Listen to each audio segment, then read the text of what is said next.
Hi, my name's Tom, and it's a nice summer day, and I'm coming to you to show you a new product that I was just sent to give it a shot.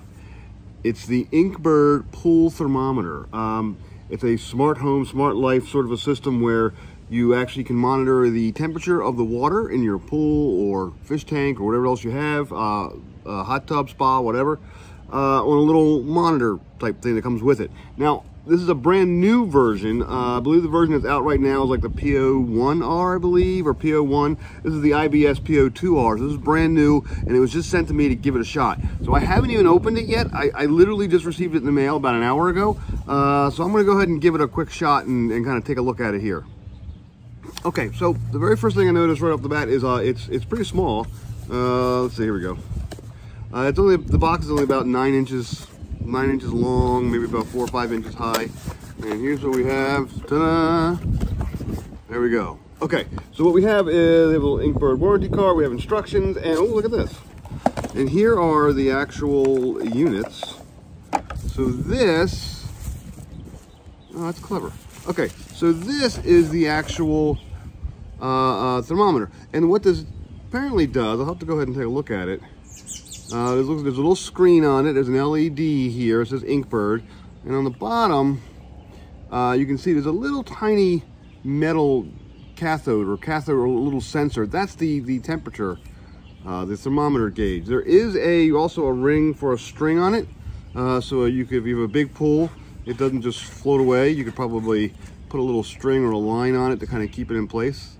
And here we go. Got a weight in there. Let's see here. Oh, we got a button for clearing Celsius, Fahrenheit. We have a TX button. I'm guessing that's for text. And let's see here. It goes up, down. Let's see how to open the battery. I'm not sure how to open the battery door here. That looks to be a battery door. So I'll look at that in a second. And it screws on. I don't see a rubber gasket up there, but I'm assuming it's pretty watertight. Oh, nope, there's a rubber gasket. I can kind of feel it. So you put this is actually in the pool. And again, it's relatively small. And then we have a little sensor. Let me open that up. Okay. Looks like it's a new sensor as well. PO2R1. And here we go. Clear, min max button, so that's kind of like a regular remote thermometer where you have a min and max. You kind of tell how hot or how cold it was within a given period. And then it has again Fahrenheit, Celsius, and oh, it's got a little stand. Isn't that nice? So it will stand up on a table. And then this one also takes batteries. This one takes 2 AAAs. I'm guessing this takes 2 AAAs, but I'll go ahead and read it real quick. And let me go ahead and read the instructions, and I'll get back to you. I'll put some batteries in. We'll see how the whole thing works. Okay, I have some batteries. I'm gonna go ahead and give it a shot. I have this door here. The door just slides off, actually. It's a little easier than I thought it was. And I'm gonna put 2 AAA batteries into the actual sensor itself. Just kind of pop them in there. Now, if you're gonna use something like this, I would recommend using rechargeable batteries. So spend the money on a decent set. The little door just slides right on, because it's going to go through batteries, and it's wasteful to just keep buying the cheapy ones from the dollar store or whatever. They don't last as long. You're better off with that. And look, there we go. I have that. My battery sensor says it's not real high yet, but these batteries haven't been charged. It says 24 degrees Celsius, 24 degrees Celsius. Okay, so I'll tell you what. I'm just going to guess here. There's a button inside here for Celsius, Fahrenheit. I'm going to click that button. There we go. Now we're Fahrenheit. 76 degrees Fahrenheit, 76.2 degrees Fahrenheit. Looks like all-time max, and my min, it's going to cycle through. So here we go. My sensor's working and ready to go. And now the same sort of thing with the back of this. I will put 2 AAA batteries in. Okay. Yes, I get my AAA batteries from Amazon now, just like everything else. And here we go, that's popping on. The same thing, it's got a...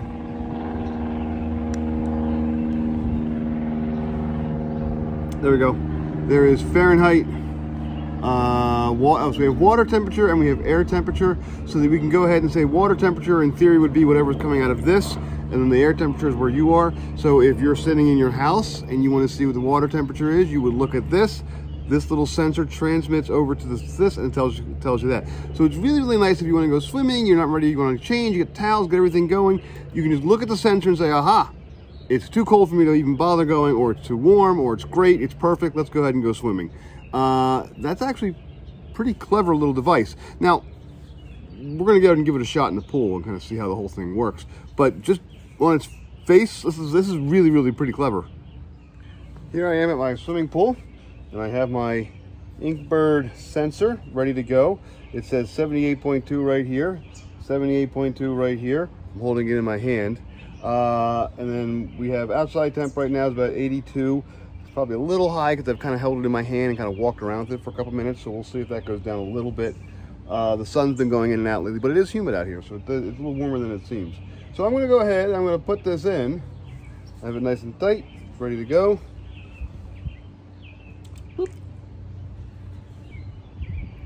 There we go, and we'll kind of watch as the temperature right now, it still says 70. Oh, there we go. The temperature is dropping, if you can see that. Looks like it pulls about every, I don't know, 30 seconds or so. It's 76 right now. Still reads 76.4 on there, reads 76.4 right here. So the nice thing about this is this can just kind of float around in your pool. You just float it out there. All right, and then I can be inside checking the temperature. The other kind of nice, useful feature of this is I actually have one of those solar covers that I put over my pool. I can actually sit and kind of monitor whether or not I need to roll the solar cover out to get the pool warmer. So if it's usually below 80, I say, yeah, you know what, I'm going to put the solar cover on. I'm going to go ahead and make the pool a little warmer with the sun. Usually when it gets to be about 90 and above, my kids don't want to go in because it feels like a bath water. So I go ahead and I roll the solar cover off. So this is kind of a nice little feature that I can just look outside in the morning and say, oh, gee, it's already too warm, or oh, it's going to warm up a little bit. I'll let it kind of go. And you can see the temperature's changed a little bit there, but not by much. So it looks like I kind of picked it up right away. We're at 76.6 in my pool right now. Now, I like this a lot for two reasons right off the bat. One, it's digital. It's so much easier to read. Then here's my ghetto solution right now. There we go. And you kind of hold it up and you kind of turn it in the light like this. My kids actually do not know how to read one of these anymore. They just don't use mercury or whatever that is, a red petroleum jelly, whatever the heck's in there. And this looks like it's about the same temperature. I mean, it's 76, 77, 78-ish. But this is much more precise. I really kind of like this. The other thing you can do with this is, and I don't play with this much, but you can, well, first of all, there's a minimum, maximum. You can kind of view that. But there's also, see, this is channel 1 right here. You can have up to 4 of these things on one of these sensors, and you can kind of cycle through them if you want with the buttons on the back. So that means that if you could actually tie one of these things to one side of a pool, one of these things to the other side of a pool. If you have a pool heater, you could kind of monitor deep end and shallow end and see what the temperature difference is in different parts of the pool. You could go ahead and have one in your fish tank, you could have one in your pool. If you have a hot tub, you could have one in a hot tub, one in a pool, and one in your fish tank. You can have up to 4 channels on this, and you kind of synchronize them up. Now, I will also say this. When I got this out of the box, I put the batteries in. I haven't done any synchronization. It just automatically found it and went with it. Maybe it just defaults to channel 1, but that works really well. Like it actually works really, really well. 1 or 2 possible issues with this. Battery life, I'm still a little concerned about. I may have to get some stronger rechargeable batteries for this. 2, I should tie a string to that because right now I can't quite reach it because I threw it in and it just kind of floated away. I don't have my filter running right now. But if I had my filter running, it would probably be circling around.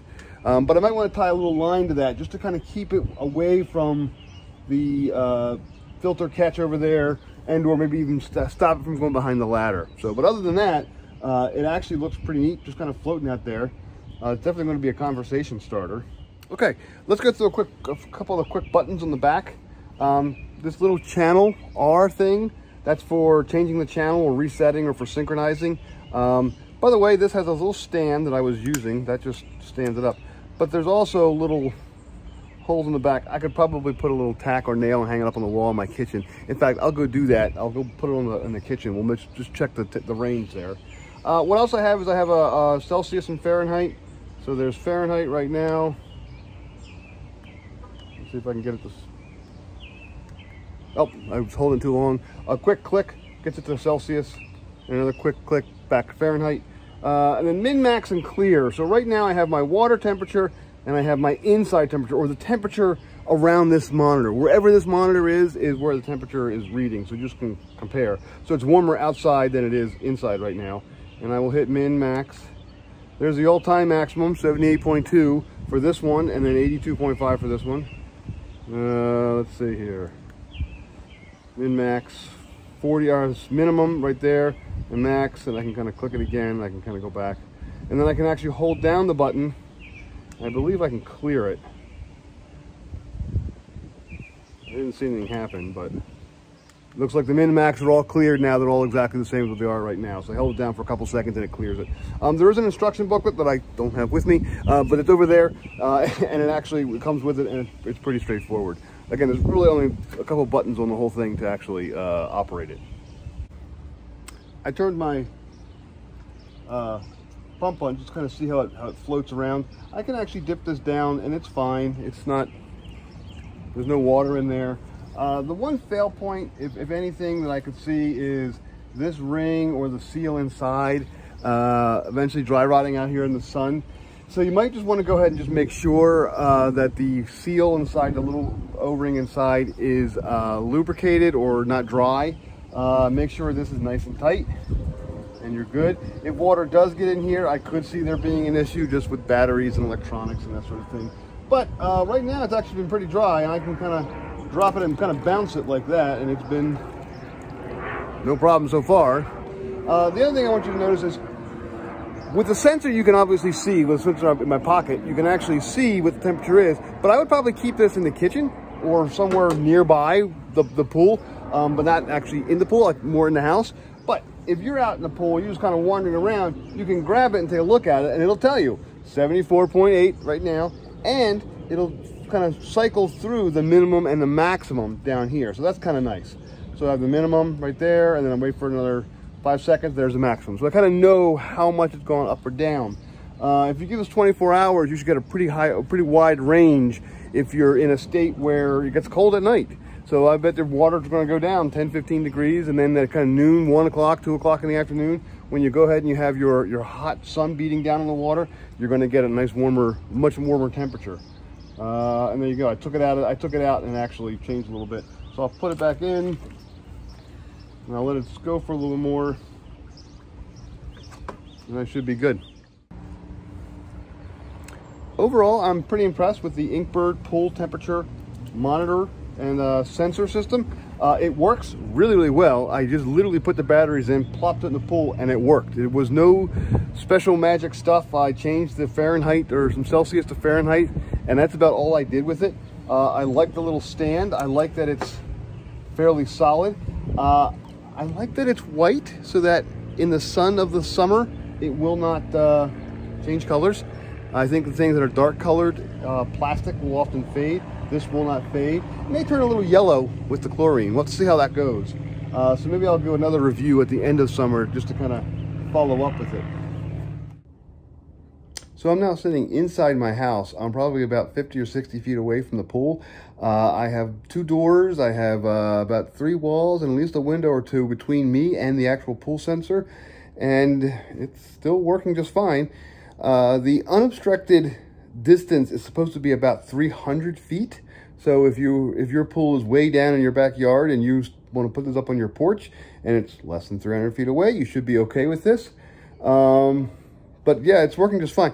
If it does lose the sensor or lose connection to the sensor, maybe the batteries go bad, or just something happens with it, after 15 minutes or so of not being able to find the sensor, this thing will actually show you little lines kind of indicating, hey, I'm not getting a reading any longer. But it takes a good 15 minutes or so for that to actually happen. The other thing is I want to mention that the this little percentage down here, I didn't mention that before, that's actually a humidity sensor. And I checked it with my Nest, and that looks to be pretty accurate, within 1 degree there. But that's all just the humidity of around this sensor, not the actual pool, because in the water, it's pretty humid.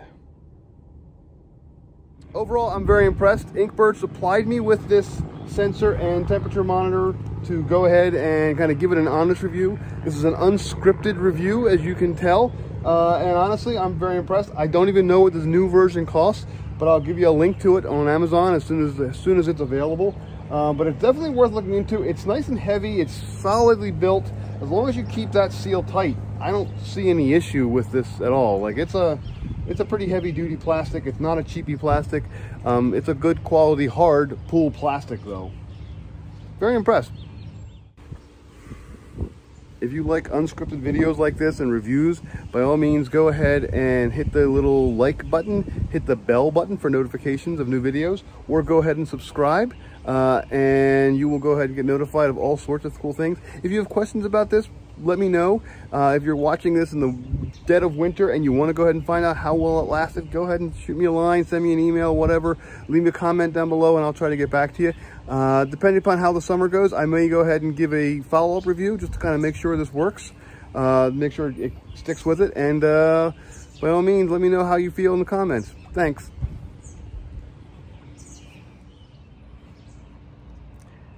While filming this video, I was interrupted by one children's party, 2 helicopters, at least 3 airplanes, a leaf blower, a lawnmower, a motorcycle, someone screaming in the yard next door, and at least 25 barking dogs. Of course, I can record this portion in complete and total silence because my neighbors are watching me.